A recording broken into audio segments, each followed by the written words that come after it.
Oi, turma! Estamos de volta para continuarmos nossos estudos. Animados?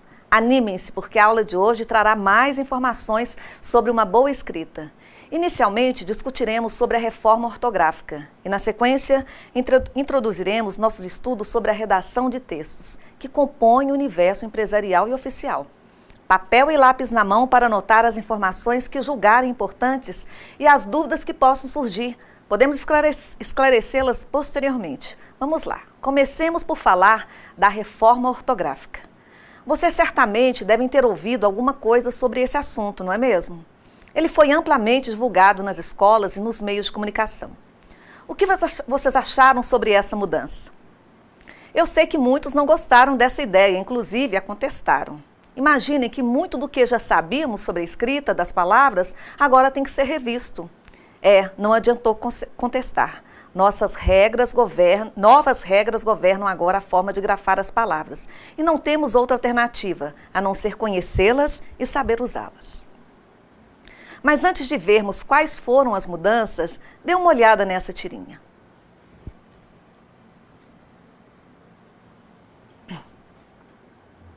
Esse carinha aí é o Grump.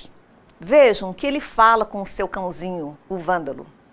Quem diria, linguiça tinha trema e eu nunca usei. E olha que já fiz muita lista de churrasco nessa vida. Sabe o que isso significa? Olha o segundo quadrinho. Sou visionário, já aplicava o acordo ortográfico, antes mesmo dele ser assinado. Faço parte da classe dos gênios. Lá no terceiro quadrinho, aparece o pensamento bem irônico do cãozinho. Vai ver, é a mesma classe que cabulava as aulas de gramática. E aí, turma, será que alguém se identificou? Pois é, tem muita gente por aí fazendo igual ao Grump, se aproveitando das mudanças na ortografia para justificar sua falta de conhecimento. Tem gente achando que todas as palavras perderam acento. Nada disso.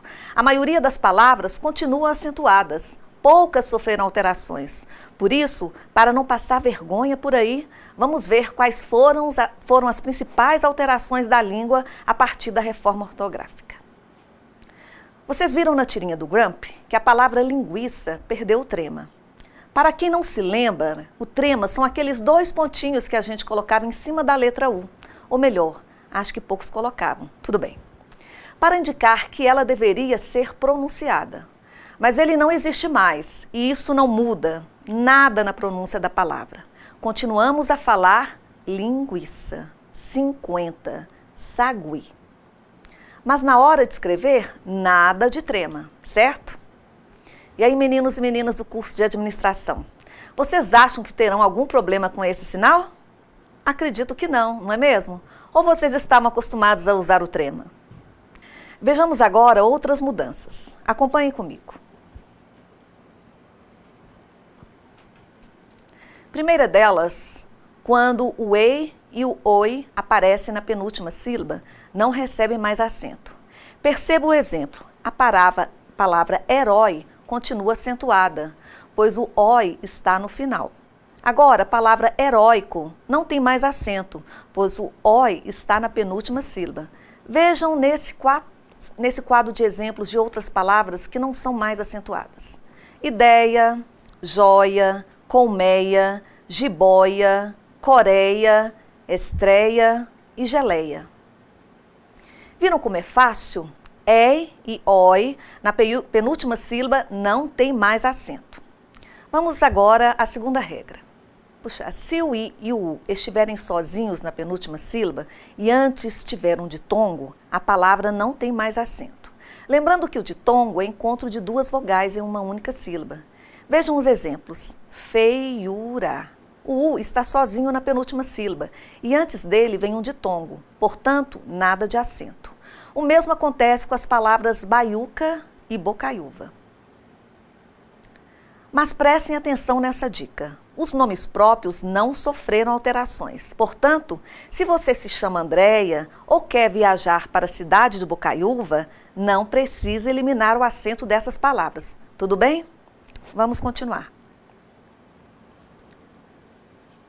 Essa regra é muito fácil. Se a palavra terminar em ou o, não precisa mais acentuá-la. Então veja como fica a grafia das seguintes palavras: vou, creem, enjoo e vêm. Não tem mais acento. Outro acento também que caiu parcialmente é o acento diferencial, aquele que era usado para separar palavras homógrafas. Vocês sabem o que é isso? Homógrafas são aquelas palavras idênticas na grafia, quer dizer, na forma de escrever, porém são diferentes na pronúncia. Por exemplo, eu gosto de vocês. Meu gosto é diferente do seu. Gosto e gosto, mesma grafia e pronúncias diferentes. Vamos ver alguma dessas palavras.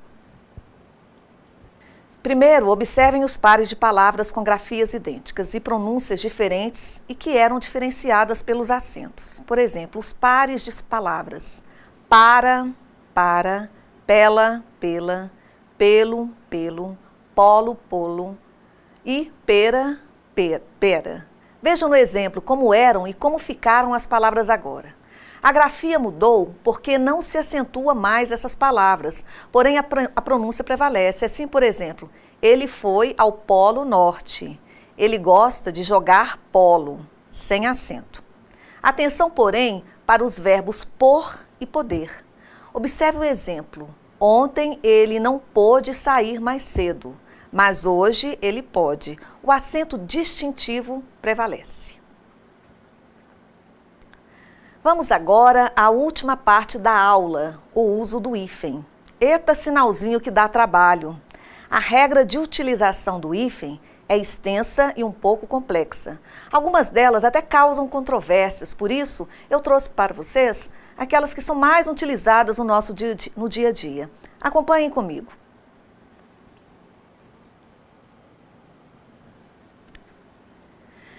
Não se usa o hífen quando o prefixo termina com uma letra diferente da que inicia o segundo elemento. Vejam um exemplo. Autoestima. Autoestima. O e E são letras diferentes, por isso não usamos o hífen. Observem outro exemplo.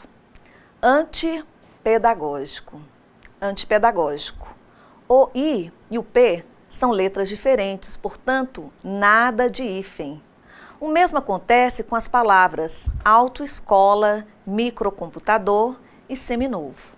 Mas tem uma exceção, pessoal. Se a segunda parte da palavra começar com R ou S, é necessário dobrar essas vogais. Vejam só. Ultrassom, ultra mais som, ultrassom. Se não dobrar o S, fica ultrassom. E anti mais rábico, antirrábico. Se não dobrar o R, fica antirábico. Isso também acontece com as palavras antissocial, antirrugas, contrassenso e biorritmo. Em todas elas eu preciso usar o SS ou RR. Turma, estamos quase chegando ao fim. Ufa! Vamos falar agora da última regra. Acompanhem comigo, por favor. Usa-se o hífen quando o prefixo termina com uma letra igual à que inicia o segundo elemento. Veja um exemplo. Micro-ônibus, que vai ser igual micro, hífen, ônibus. O prefixo termina com O e o segundo elemento começa com O. Então, usamos o hífen para separá-los. Veja outro exemplo. Inter mais racial. Inter, hífen, racial. O prefixo termina com R e o segundo elemento começa com essa mesma letra. Portanto, a palavra tem hífen. O mesmo acontece com anti-inflamatório, micro-ondas, interregional e super-resistente. E para finalizar, vejam quais são os prefixos que sempre exigirão a presença do hífen. São eles: ex, sem, além, aquém, recém, pós, pré e pró. Olhem os exemplos: ex-aluno, sem terra, pós-graduação, recém-nascido e pré-história. Não nos esqueçamos das palavras com prefixos e palavras iniciadas com a letra H. O hífen deve existir. Assim, anti-herói, anti-higiênico, por exemplo, seguem essa regra. É lógico que essas regras serão assimiladas à medida que a praticarmos e quando a dúvida surgir, não há problema algum consultar as regras novamente, ok? Até esse ponto, vocês puderam conhecer um pouco sobre algumas regras que governam, que mandam em um modo de usar a língua, a variedade culta da língua. Como viram, são regras importantes exigidas a um bom profissional, tanto na oralidade quanto na escrita. Agora iniciaremos outra parte da disciplina que se apresenta também com o objetivo de aprendizagem para o profissional técnico administrativo. Como profissionais que comporão esse mercado de trabalho, é importante conhecer os objetivos de sua produção, como eles se organizam, qual é o padrão que orienta a escrita desses textos e estarem aptos a escrevê-los. Mas antes, é preciso pensar em como apresentar esse texto de maneira adequada. Qual é a melhor aparência para eles?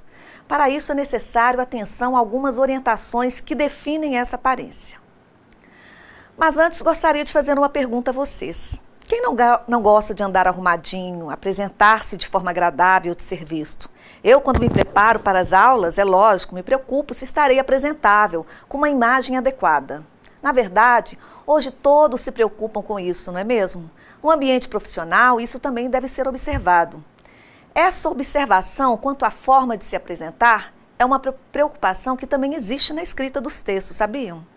O texto também tem que se mostrar apresentável, pois isso lhe garante credibilidade. Mas como então torná-lo apresentável? Se formos comparar os nossos cuidados para nos mostrarmos de forma adequada, sabemos, ou pelo menos deveríamos saber, que devemos evitar os excessos. Já ouviram dizer que menos é mais? Na escrita dos textos, observando a necessidade de uma boa apresentação, diríamos que esta é uma regra que também é válida para eles. Logo, há aspectos estéticos do texto que devem ser cuidados, e esse é o tópico que trataremos agora. Cuidar da estética do texto, da sua aparência, inclui torná-lo melhor para se ler. Então, entra como primeira regra para cuidar da estética do texto, evitar os excessos. Mas o que é considerado excesso em um texto quando nos referimos à sua estética? Podemos dizer, por exemplo, que marcar o parágrafo, o espaçamento entre linhas, fazem parte dessa estética. Há também uma exigência quanto a realçar algumas palavras no texto, aquelas que eventualmente queremos dar destaque. E esse destaque pode ser feito de várias formas. Vamos dar uma olhada no slide. Você pode deixá-las entre aspas, em negrito, itálico, sublinhadas, em maiúsculas, cores diferentes, tamanho, com letras espaçadas.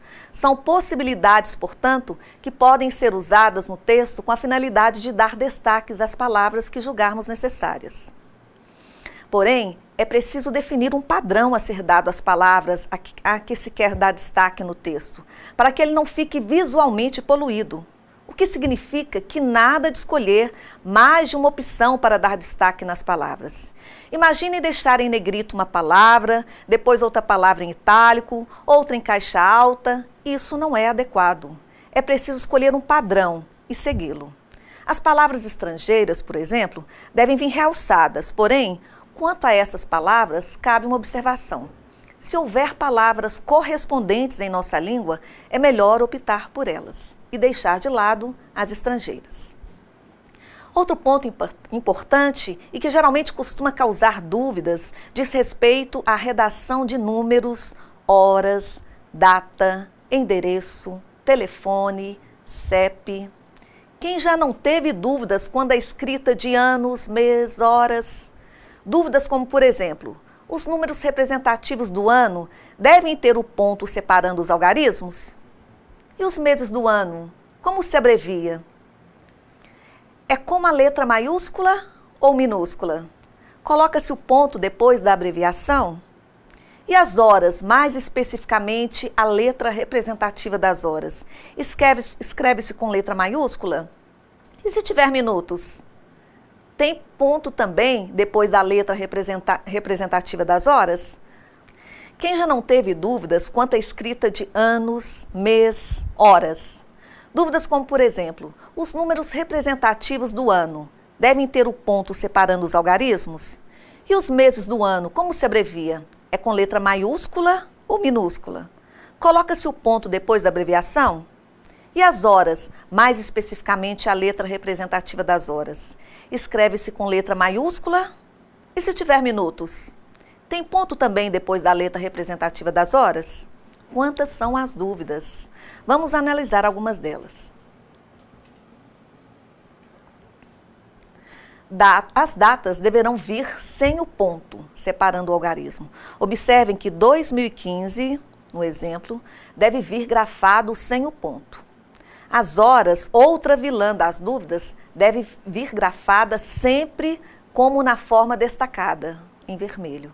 Assim, grafa-se H somente, ou escreve por extenso a palavra horas após o número. Nada de 2 pontos e 00 e muito menos S após a letra H, indicativa de horas.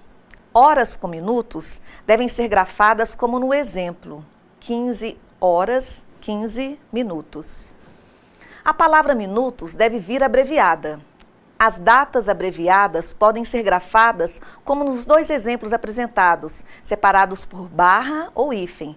Meses do ano devem vir abreviados por 3 letras, exceto o mês de maio. Isso pode ser feito com letras maiúsculas ou minúsculas.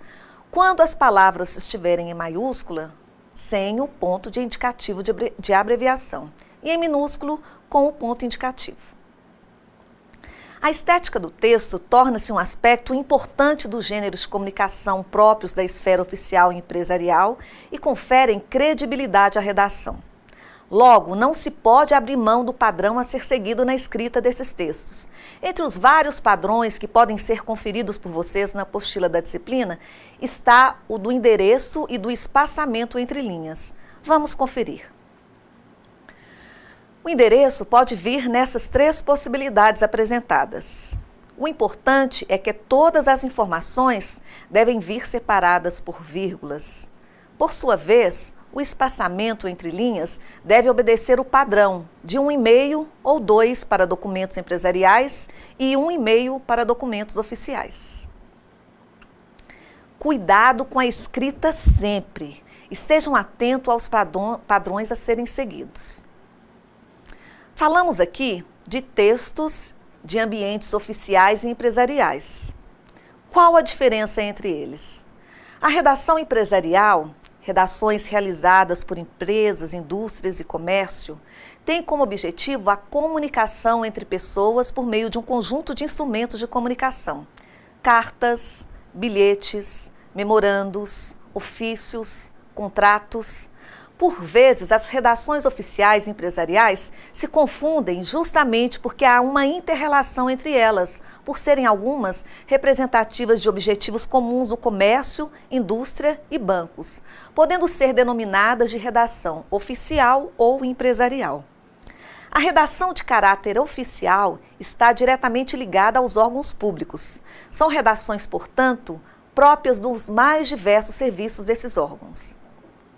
Como escrever as redações dessas esferas? Quais são os gêneros correspondentes a elas? Muitos deles já conhecemos, como ofício, o e-mail, uma ata, a circular. São gêneros que devem apresentar como característica a objetividade, o vocabulário preciso, a eficácia e exatidão da comunicação, o uso de linguagem formal, a obediência às normas gramaticais e, por último, a estrutura padronizada. Isso quer dizer que eles devem ser muito bem escritos e irem direto ao ponto, sem rodeios, porque a principal função desses tipos de textos é informar ao leitor sobre algum assunto, esclarecer alguma dúvida, relatar algo, registrar, enfim. Por isso, não podemos enrolar, é preciso objetividade. Temos como exemplo as atas, os memorandos, os editais, os contratos. São textos que apresentam como característica uma padronização em sua estrutura, padrões pré-definidos para cada tipo de texto. Portanto, é só olhar o modelo, a estrutura que cada texto exige e tentar reproduzi-la. Basta observar o padrão estrutural que eles seguem e fazer do mesmo jeito. Comecemos por 2 gêneros de comunicação que são habituais nas empresas e órgãos públicos: o bilhete e o correio eletrônico, conhecido por e-mail. São gêneros que são breves, portanto, nada de escrever demais. E é lógico, o padrão culto da língua sempre deve prevalecer. Logo, o cuidado com as regras gramaticais devem estar sempre presentes. destinatário e assinatura são informações também que não se pode prescindir. Não podemos, pois, nos esquecer de informar a quem se destina e quem é o responsável por essa redação. Detalhe, quanto a esses gêneros é que podem assumir valores que variam de um breve recado ou ter um valor documental. Por exemplo, alguns bilhetes servem como comprovante, como no caso do bilhete de loteria, o bilhete correspondente a um ingresso para determinado evento. O e-mail, por sua vez, é um gênero que ganha destaque nos dias de hoje pela agilidade de comunicação. E comparado a outros gêneros, existe certa flexibilidade em redigi-lo, porém, deve-se cuidar por uma linguagem compatível com uma comunicação empresarial. A língua culta sempre prevalecerá. Alguns critérios devem ser seguidos. Vejamos.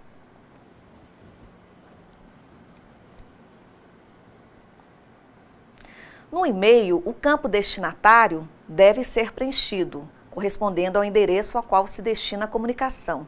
E o remetente também. Isso é fácil porque os campos próprios para essas informações já estão definidos. Um recurso importante do e-mail também é a possibilidade de anexar documentos quando se faz essa opção. É importante informar brevemente sobre o conteúdo do documento anexado, como no exemplo. Em anexo, segue o comprovante de pagamento. A confirmação do recebimento do documento é um recurso que assegura se o documento foi recebido ou não e sempre que for de interesse, deve ser utilizado. Vocês já ouviram falar de mala direta e release? São também gêneros textuais com propósitos e formatos bem específicos. A mala direta trata-se de uma correspondência que tem como finalidade fazer publicidade da empresa, fidelizar clientes, promover produtos, aumentar vendas. A mala direta é enviada a um público amplo. Logo, deve ter uma linguagem que seja acessível a essa variedade de público, que pode ir da classe simples a uma classe mais elevada, depende do que se quer divulgar. Logo, deve ser uma linguagem simples, clara e objetiva. É um gênero que se apresenta como uma arma poderosa de comunicação para a finalidade a qual se destina. Vejamos as imagens desse tipo de texto.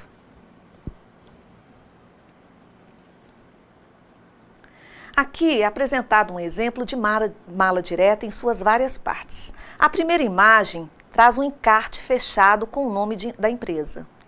A segunda imagem é possível outra informação da empresa, identificando o seu segmento. Trata-se, no exemplo, de uma empresa fornecedora de aço, que estrategicamente divulga a sua empresa. É uma publicidade que terá o formato adequado às exigências da empresa e do mercado e cliente que ela quer atingir. Continuemos a analisar essa mala direta. É possível agora, nessa terceira imagem, obter informações mais detalhadas sobre os produtos, sobre a empresa, o que ajuda a construir a imagem da empresa e dos produtos que ela oferece.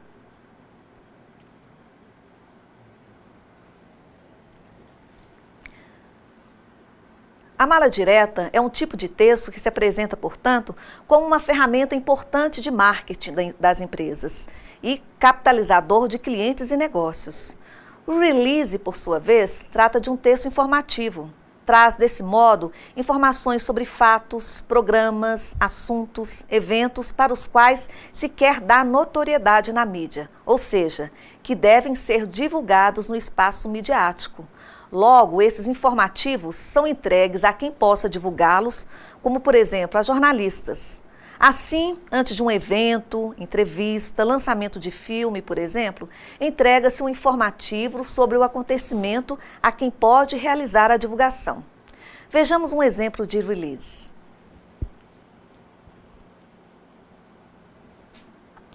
Trata-se do exemplo de um release de divulgação de um livro. O título do texto apresenta o assunto que é tema de um livro a qual se traz informações sobre a obra. É possível, nesse texto, obter informações sobre essa obra e sobre a estrutura editorial do livro.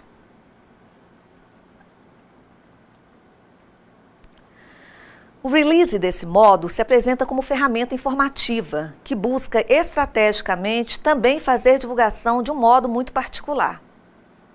E aí, turma, está ficando claro os gêneros textuais tratados até agora? É importante que observe que cada um tem uma finalidade, um formato, uma forma de divulgação diferenciados.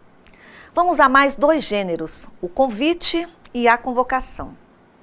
A primeira coisa a saber sobre esses gêneros é que os 2 cumprem papéis comunicativos. Sobre eles eu faço as seguintes perguntas a vocês. Vocês acham que há diferença entre um convite e uma convocação? Convidar é o mesmo que convocar?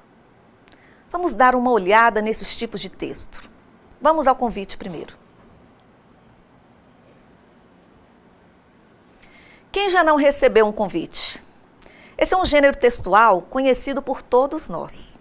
Normalmente, o convite é utilizado para pedir o comparecimento de alguém a um evento. Por exemplo, a inauguração de uma agência empresarial, como no caso apresentado, no modelo apresentado no slide. Eu disse pedir, convidando. Vimos que o convite é um gênero que pede o comparecimento para algum evento. Logo, comparecer ou não é de livre-arbítrio de quem recebe, ou seja, de livre decisão. A convocação é diferente, tem um peso, não pede, exige o comparecimento do convocado. Desse modo, a escrita do texto de convocação exige maior formalidade na sua redação. Vejamos um exemplo. Convocação CEINFRA, a Secretaria de Estado de Infraestrutura, situada Alameda Cosme Ferreira, número 7600B, Coroado 3, nessa cidade, convoca as empresas autorizadas pela Agência Nacional de Telecomunicações, Anatel, para exploração do serviço móvel pessoal para comparecer em sua sede, nos horários de 8 às 11 e de 13 às 16, no prazo de 10 dias úteis contados a partir dessa publicação, para que se manifestem quanto ao interesse da ocupação longitudinal por cabo óptico, na faixa de domínio da rodovia AM010, no trecho compreendido entre o quilômetro 5,7 ao quilômetro 23,5. Conforme as razões constantes no processo número 007-03443-2012 CEINFRA, Manaus, 12 de abril de 2013, engenheira Valdívia Ferreira Alencar, secretária de Estado de Infraestrutura, CEINFRA. É possível perceber no exemplo o peso da convocação, a exigência do comparecimento. São gêneros que poderão ser pesquisados por vocês para que observem outros modelos que seguem os padrões que ajudam a identificá-los e a produzi-los. Vimos na apresentação desses primeiros gêneros textuais que há padrões que os definem e que nos permitem identificá-los em suas variedades. Assim, é possível reconhecê-los em função de critérios como, por exemplo, o objetivo de sua produção, a finalidade pela qual ele foi produzido, a quem ele se destina, o formato que ele apresenta, a sua estrutura, o tipo de linguagem que é exigida para eles, permitindo-nos, através dessas características, reconhecê-los e estarmos aptos a produzi-los. Vimos na apresentação desses primeiros gêneros textuais que há padrões que os definem e que nos permitem identificá-los em suas variedades.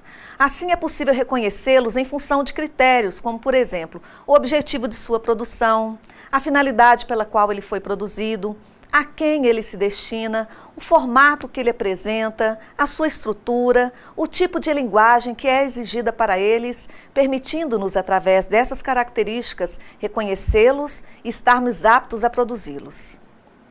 Falaremos de mais modalidades de textos na nossa próxima e última aula.